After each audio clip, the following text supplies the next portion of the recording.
Hi friends, welcome to nonstop cooking. இன்றைக்கி நம்ம இட்லி, தோசை, சப்பாத்தி இதுக்கெல்லாம் நம்ம சைட் டிஷ்ஷாக ஒரு அருமையான ஈஸியான தக்காளி பொட்டுக்கடலை சட்னி செய்ய போகிறோம். இது ரொம்ப அருமையான ஒரு டேஸ்ட்டில் இருக்கும். சிம்பிளாகவும் சீக்கிரமாகவும் செஞ்சிடலாம். வாங்க நம்ம இதை எப்படி செய்யலான்ட்டு பார்க்கலாம்.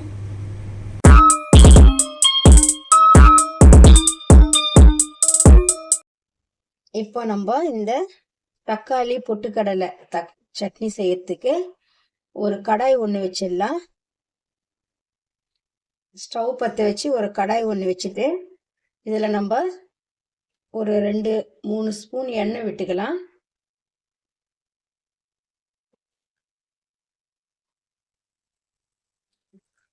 இதில் 3 வரமிளகாய் போட்டுட்டு ஒரு 4-5 பல்லு பூண்டு போட்டுக்கலாம்.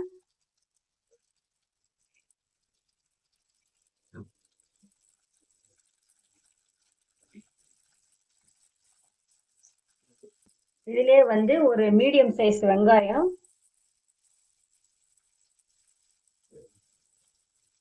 போட்டு இதை நல்லா வதக்கிடலாம்.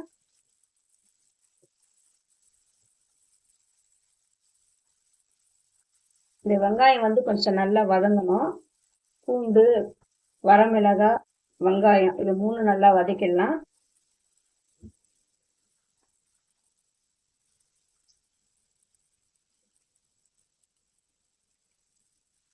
இப்போ இந்த வெங்காயம் நல்லா வதங்கின பிறகு இதில் ஒரு 3 மீடியம் சைஸ் தக்காளி கட் பண்ணி போட்டுடலாம்.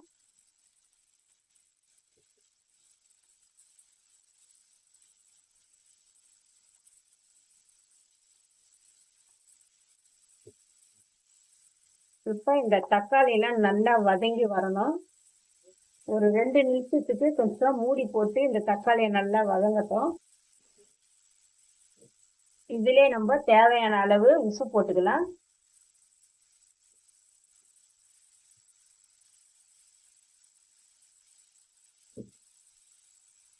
இப்போ நம்ம மூடி போட்டு ஒரு 2 நிமிஷத்துக்கு நல்லா வதக்கிட்டோம் பாருங்க.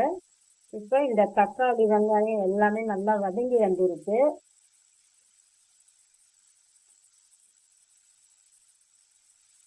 இந்த அளவுக்கு நல்லா வதங்கிடணும்.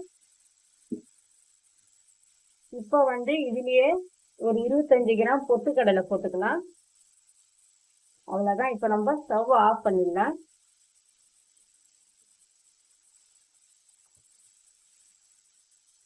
இந்த பொட்டுக்கடலை போட்டு நல்லா இதோட கூட நல்லா கிளறி விட்டுடலாம்.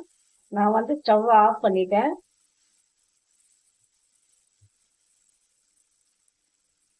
இப்போ இது நல்லா சூடு ஆறுனதுக்கு அப்புறம் நம்ம மிக்சி ஜார்ல போட்டு இதை அரைச்சிக்கணும். இப்போ இது நல்லா சூடு ஆற வச்சுட்டேன். இப்போ நான் இதை மிக்சி ஜாரில் போட்டேன். இதை நம்ம அரைச்சிட்டு வந்துடலாம். இப்போ நம்ம இந்த சட்னியை நல்லா அரைச்சி எடுத்துகிட்டு வந்துட்டோம் பாருங்கள். இதுக்கு நம்ம ஒரு தாளிப்பு ஒன்று கொடுத்துடலாம். இதுக்கு நம்ம ஒரு கடாயில் எண்ணெய் ஊற்றி கடுகு, உளுத்தம்பருப்பு, சீரகம் போட்டு தாளித்து இதில் கொட்டிடலாம்.